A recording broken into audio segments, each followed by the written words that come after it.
Les rubriques sur Bip Radio. Bonjour à tous. Toutes les questions se posent via le développement durable en matière d'élevage et donc de consommation. Je vous propose de voir tout de suite les 8 aliments riches en protéines végétales pour remplacer la viande. Végétarien, flexitarien, végan ou juste de moins en moins attiré par la consommation de viande, vous vous demandez par quoi remplacer les protéines animales. Quinoa, amandes, voici 8 aliments riches en protéines végétales et faciles à préparer qui peuvent la remplacer. Commençons par le quinoa, 13 grammes pour 100 grammes de viande. La petite graine star des menus végétariens est une pseudo-céréale qui ne contient pas de gluten. Même si sa teneur en protéines n'est pas la plus élevée, ses protéines sont complètes. Le quinoa contient les 8 acides aminés essentiels que l'organisme ne produit pas. L'avis du nutritionniste Raphaël Grumman. De manière générale, avec les protéines végétales, pour obtenir de façon complète les 8 acides aminés essentiels, il faut combiner 2 végétaux, ce qui n'est pas le cas avec le quinoa. Passons aux graines de chia, 17 grammes pour 100 grammes de viande. La graine de chia, originaire d'Amérique centrale, sont les graines oléagineuses les plus riches en oméga 3. Avec les graines de lin et les plus riches en fibres. Comme les graines de courge, 19 grammes pour 100 grammes de viande, elles sont un bon pourvoyeur de protéines végétales. Les graines de courge sont un excellent cocktail de magnésium, phosphore, fer, zinc, potassium, vitamine A et B. L'avis du nutritionniste, les graines sont un très bon complément protéinique à saupoudrer sur une salade de crudités ou une assiette de légumes cuits. Les amandes, 21 grammes pour 100 grammes de viande. L'amande est très riche en protéines végétales et en acides gras insaturés. Elle a un effet anticholestérol et permet de prévenir les maladies cardiovasculaires. Notre nutritionniste nous informe que les amandes sont très pratiques pour la collation, en grignoter une petite dizaine en encas. Les haricots rouges,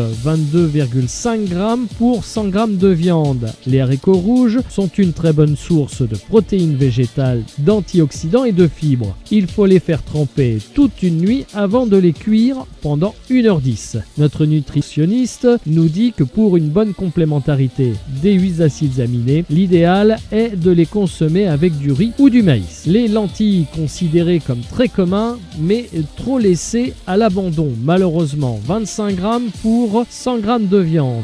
Vertes, blondes, corail, brunes, les lentilles se déclinent en un véritable arc-en-ciel de couleurs. En plus d'être riches en protéines, elles ont un index glycémique très bas. Elles ne possèdent pas tous les acides aminés essentiels et doivent être associés à une céréale comme le riz. L'avis du nutritionniste, la différence en protéines des différentes variétés est négligeable. À choisir selon les préférences. Le beurre de noix, vous pouvez en consommer 25 grammes en comparaison des 100 grammes de viande. Extrêmement riche en protéines, zinc, phosphore, on aurait tort de se priver du beurre de noix, sous prétexte qu'il a un taux de matière grasse élevé. Il suffit de le déguster avec parcimonie au petit déjeuner ou au goûter sur une tartine en cuisine en remplaçant du beurre. L'avis du nutritionniste est simple, en consommer 1 cuillère à café par repas associé à du pain complet pour faire le plein d'acides aminés essentiels. Les protéines de soja déshydratées, très connues mais malheureusement très souvent mal utilisées. On estime 45 grammes de consommation pour l'équivalent de 100 grammes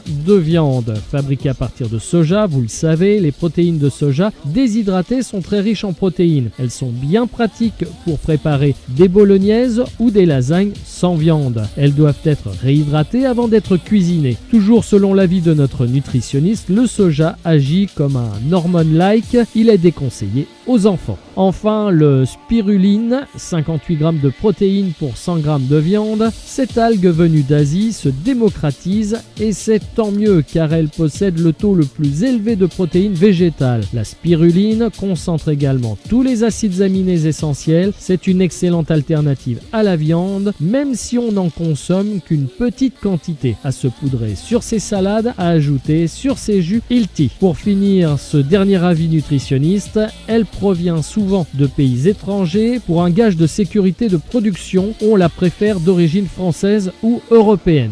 Et pour finir, si vous avez bien noté toutes ces variétés de protéines végétales et si vous voulez commencer réellement à œuvrer pour le développement durable et pour l'amélioration de notre planète, consommez moins de viande, consommez moins de protéines animales et plus de protéines végétales, et non seulement la Terre s'en portera mieux, mais votre corps s'en portera mieux aussi. Merci de nous avoir suivis. Vous pouvez écouter et réécouter cette rubrique sur la page Facebook de Yann Vip Radio TV. Merci de nous écouter sur Vip Radio. À très bientôt.